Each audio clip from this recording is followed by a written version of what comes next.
Hi, beautiful soul. This is day number 19 of 100 Days to Emotional Power. And today we are shifting something fundamental, the belief that other people's opinions determine your movement in life.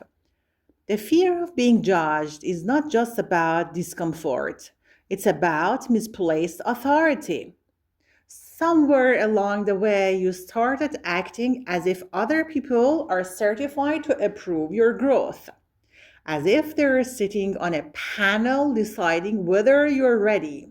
They are not.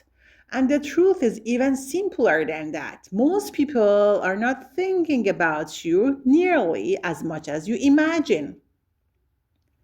Let's start there.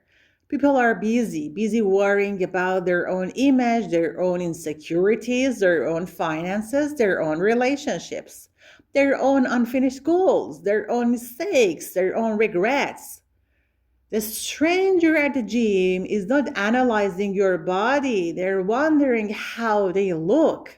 The colleague in the meeting is not studying your sentence structure, they're calculating how they're being perceived. The person scrolling past your content is thinking about their own comparison, their own doubts, their own distractions. The spotlight you feel is amplified by your own mind. Most people are consumed by themselves. Your awkward moment, forgotten. Your imperfect sentence, overlooked. Your bold attempt, observed briefly, then replaced by their next thought about themselves. Now, let's go deeper. Even in the rare moment someone does judge you, you decided they are qualified. Yes, it was you who decided that they are qualified. Who certified them as the authority of your life? Confidence in tone does not equal competence in judgment. Volume does not equal validity. Criticism does not equal qualification. The same people whose opinions you fear have their own weaknesses, their own insecurities, their own habits they struggle with, their own goals they have not pursued, their own flaws they are avoiding. The person criticizing your ambition may be afraid of taking risks. The person questioning your visibility may be uncomfortable with being seen. The one offering constant, unsolicited advice may not have built anything themselves. They are not completed versions of humanity evaluating you from a superposition. They're works in progress, just like you. So, why are you treating their commentary as law? Everyone is managing their own internal chaos. Everyone has blind spots. Everyone has unresolved issues. Everyone has insecurities, which they're hiding. Many people who constantly criticize others do so because it temporarily distracts them from confronting their own shortcomings. Judgment can be a defense mechanism. And here is something important. People who constantly criticize are not mentors, they're noise. Constructive feedback from someone experienced and invested in your growth is valuable. But chronic criticism from people who are not building, not supporting, and not contributing to your progress, that is not guidance, that is projection. Learn to differentiate. If someone is not where you want to be, not living how you want to live, not achieving what you want to achieve, their opinion does not carry strategic value. You don't take financial advice from someone who is financially unstable. You don't take health advice from someone who neglects their own well being. So, why take life direction from people who are not aligned with the life you're building? You must understand this clearly. You are the only person who is allowed to grant yourself permission. Not your family, not your colleagues, not your friends, not the strangers, and not critics. Your own permission is the only certification that matters. There is no approval committee authorizing your growth. When you wait for permission, you delay your improvement. You postpone opportunities. You shrink ideas before they breathe. You edit yourself to fit imagined expectations. But growth requires motion. Think about how many people postpone starting something because they're waiting for validation, waiting to feel ready, waiting for someone to say, yes, you should. But readiness is created through action. Confidence is built through repetition. Authority is earned through experience, not granted through applause. And here is a powerful truth. Other people have no role in your success unless you assign it to them. Their thoughts do not influence your skill development. Their thoughts do not influence your skill development. Their opinions do not reduce your competence. Their doubts do not block your consistency. Only your hesitation does. If you study, you improve. If you practice, you grow. If you show up, you advance.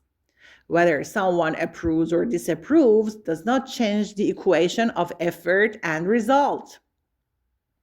And consider it, many people who criticize you today will adjust their tone once you succeed. Some will even pretend they supported you.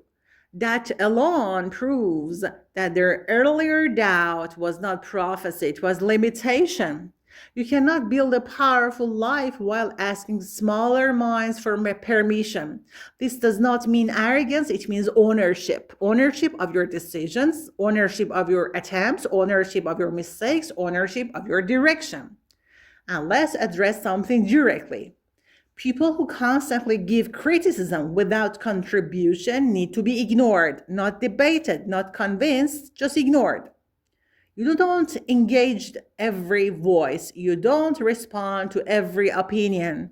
Silence toward chronic negativity is strength, not weakness. You conserve energy for creation, not defense. If someone offers thoughtful feedback rooted in experience and care, listen. But if someone repeatedly criticizes from insecurity, comparison, or habit, they're revealing more about themselves, not about you. You don't wait for others to greenlight your growth. You don't wait for agreement to take action. You don't wait for applause to begin. Your own decision is the only certification required. Act before you feel validated. Speak before you feel endorsed. Start before you feel fully supported. Because the longer you wait for permission, the more you delay your evolution. And the people you're waiting on are busy managing their own unfinished lives.